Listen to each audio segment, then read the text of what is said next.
Next question number 9।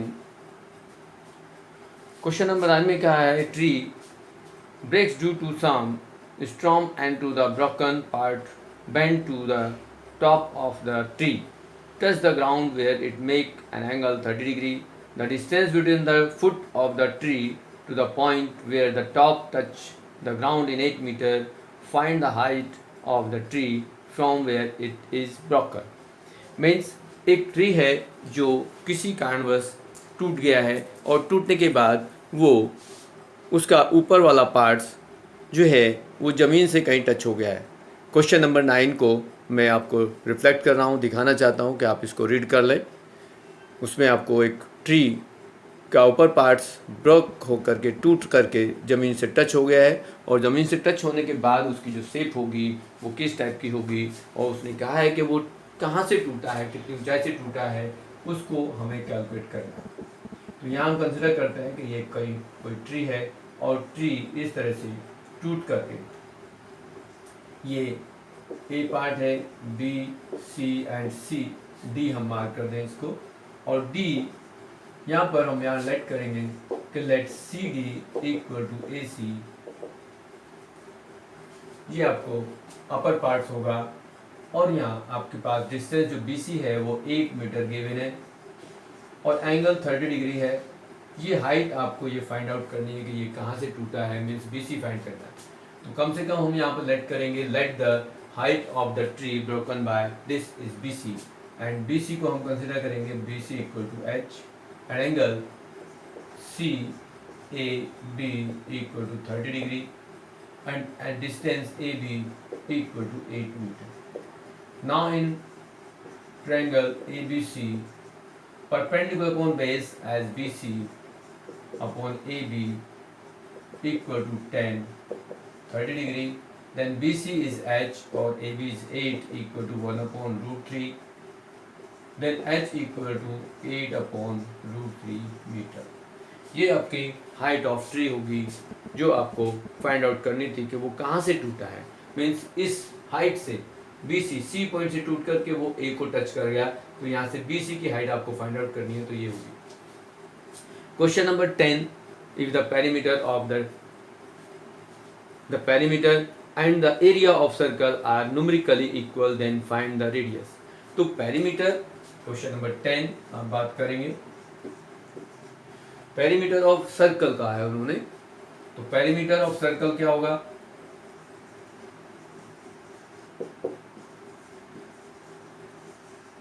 Equal to area of circle.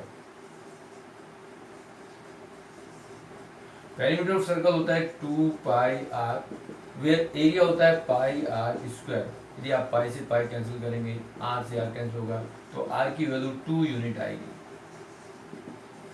तो यहाँ पर आपका जो रेडियस है वो 2 यूनिट होगा। ये आपका क्वेश्चन नंबर 10। क्वेश्चन नंबर 11 में क्या है, right the empirical relation among mean, median and mode. तो क्वेश्चन नंबर 11 में आप देखेंगे कि एम्पिरिकल फॉर्मूला क्या होता है, relation between the mean, median, mode होता है।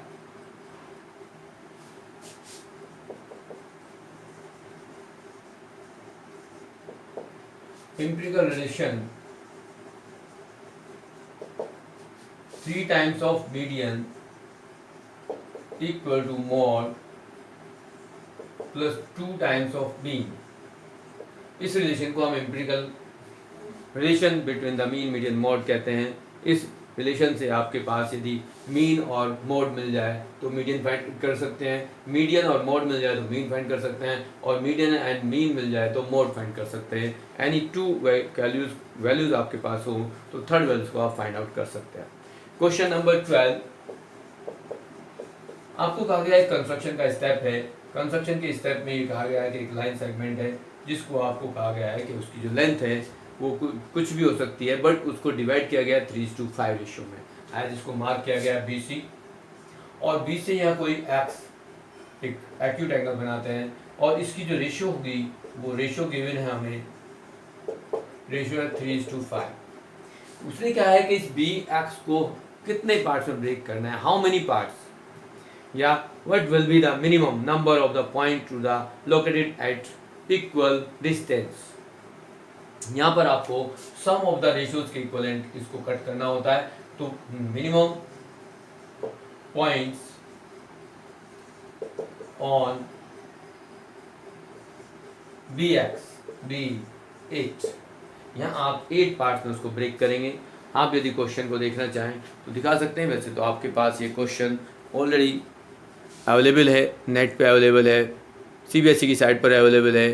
तो क्वेश्चन नंबर हमने 9 डिस्कस किया, 10 को लिखा गया, if the perimeter of to the perimeter and the area of the circle are numerical equal then find the radius. 11th में कहा गया write the empirical relationship among the mean median and mode. And 12th question में कहा गया if the divide a line segment B C internally in the ratio is 3:5, we draw a line bx such that angle cbx is acute angles. What will be the minimum number of the point to be the located at equal distance on the bx? तो यहाँ पर आपको 5 + 3 का सम 8 होगा, 8 parts में उसको break करना होगा। नेक्स्ट क्वेश्चन नंबर 13 देखेंगे, तो 13 में 2 पार्ट्स हैं, इंटरनल चॉइस है और लीनियर इक्वेशन का क्वेश्चन है। For what values of p does the pair of equation this has unique solution, means ratio of the a1/a2 not equal to b1/b2 होगा। इसका सेकेंड पार्ट में क्या है, what type of the straight line will be the represented by of the system of equation are given.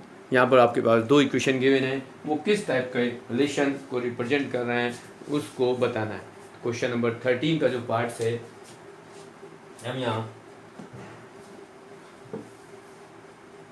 Question number 13, यहाँ पर आपके पास unique solution के लिए a1/a2 not equal to b1/b2 condition होती है। यदि आप इसमें a1/a2 की वैल्यू देखेंगे, लीनियर इक्वेशन से हम फाइंड आउट करेंगे, तो 4/2 कोफिशिएंट ऑफ x से हम कंपेयर करेंगे, कोफिशिएंट ऑफ y को फिर लेंगे, तो b/2 already is not equal to p/2। Then cross multiply करेंगे तो ये आपके पास आएगा 2 से 2 कैंसिल हो जाएगा, तो p नॉट इक्वल टू 4। तो यहाँ पर आपके पास p की जो वैल्यू होगी अदर देन 4 कुछ भी हो सकती है, 4 यूनिक सॉल्यूशन। तो यूनिक सॉल्यूशन की कंडीशन जो आपको गिवन है वो ये होती है कि as be a1/a2 not equal to b1/b2, then using of the coefficient of x and y as we can write of p not equal to 4। Question number 13 का जो सेकंड पार्ट है और उसमें आपको कहा गया है कि the line type of the straight line being the representative of this, means यहाँ पर फिर हमें फाइंड आउट करना है कि what is the ratio of the coefficient of x and coefficient of y। Coefficient of x में यदि हम यहाँ फाइंड आउट करेंगे 1/a1/a2 तो इज 2/3 एंड b1/b2 फाइंड करते हैं तो वो क्या आता है ये देखेंगे। यहाँ पर coefficient of x in both equation 2/4 है और b1/b2 3/6 है। मीन्स यदि आप इसको सिंप्लाई करेंगे तो ये 1/2 आता है और ये भी 1/2 आता है, तो both are equal. Then c1/c2 भी आप फाइंड आउट कर दें, तो c1/c2 में आपको जो कोफिशिएंट दे रखे हैं उनको यूज करेंगे, विल बी 5 -5/-7।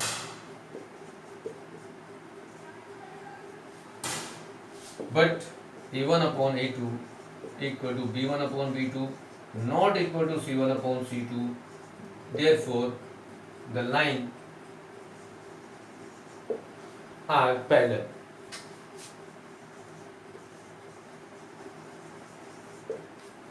जो भी आपको लाइन गिवन है वो लाइन पैरेलल है और इसमें कंडीशन आती है नो सॉल्यूशन। इस टाइप से आपके पास जो क्वेश्चंस हैं वो इस कंडीशन में if you have the ratio of the a1/a2 equal to b1/b2 not equal to c1/c2 have the no solution। Question number 14, question number 14 में कहा गया है bag contains the 4 red and 5 black balls, a ball is the drawn at random to the bag, what is the probability that the ball drawn is red? Second part of 14 question means internal choice है, the die is thrown of once, what is the probability of getting the prime number? And question number 15 भी आप साथ के साथ देखेंगे। Tower stand to the vertically on of the ground from the point to the ground which is the 15 meter away from the foot of the tower, the angle of elevation of the top of the tower found to be 60 degree, then find the height of tower. And 16 question, probability of the events plus probability of not events equal to 1. ये आपके पास जो questions हैं इनको आप देखेंगे तो question number 14 का जो फर्स्ट पार्ट है उसमें क्या गया है, you have this number of red ball equal to 3 and number of black balls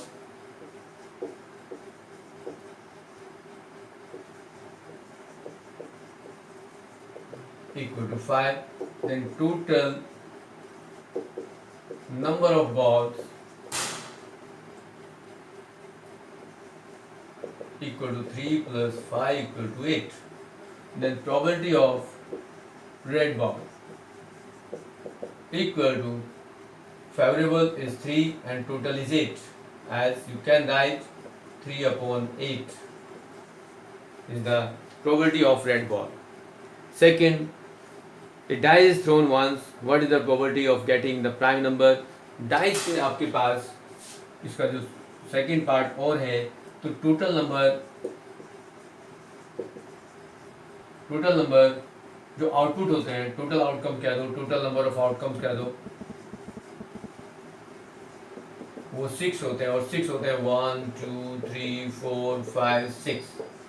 but prime number जो होते हैं उनको भी आप लिखेंगे, प्राइम नंबर्स आपके पास 2 3 एंड 5 होते हैं जिन वो टोटल नंबर 3 होता है। तो probability of prime number equal to 3 upon 6 means 1 upon 2। Next question number 15। Question number 15 को आप देखेंगे तो क्वेश्चन नंबर 15 में क्या है, the tower stand vertically on the ground from the point of the ground which is the 15 meter away from the foot of the tower. The angle of elevation of the top to the tower found to be 60 degree. Find the height of the tower.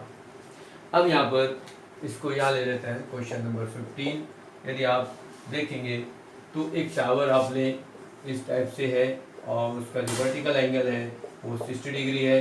ये आपको given है distance, यहाँ पर यदि mark करेंगे A B C. Vertically tower means right angle triangle और angle of the elevation is 60 degree और the distance between the foot and the tower of the point is 15 metre. Then find the height of this tower. Let the height of the tower in triangle ABC perpendicular BC upon AB equal to 10 60 degree. Then BC is H or AB is 15 equal to root 3. Then H equal to 15 root 3 meter. तो यहाँ पर height of the जो tower है it is 15 root 3 meters होगा। Next and question number 16. The probability of events and probability of not events always is 1. Question number 16. Probability of event and probability of not event equal to 1 means 1 is the answer of this question. तो इस type से आपके पास first 16 questions complete होते हैं और ये first section of the part A is complete.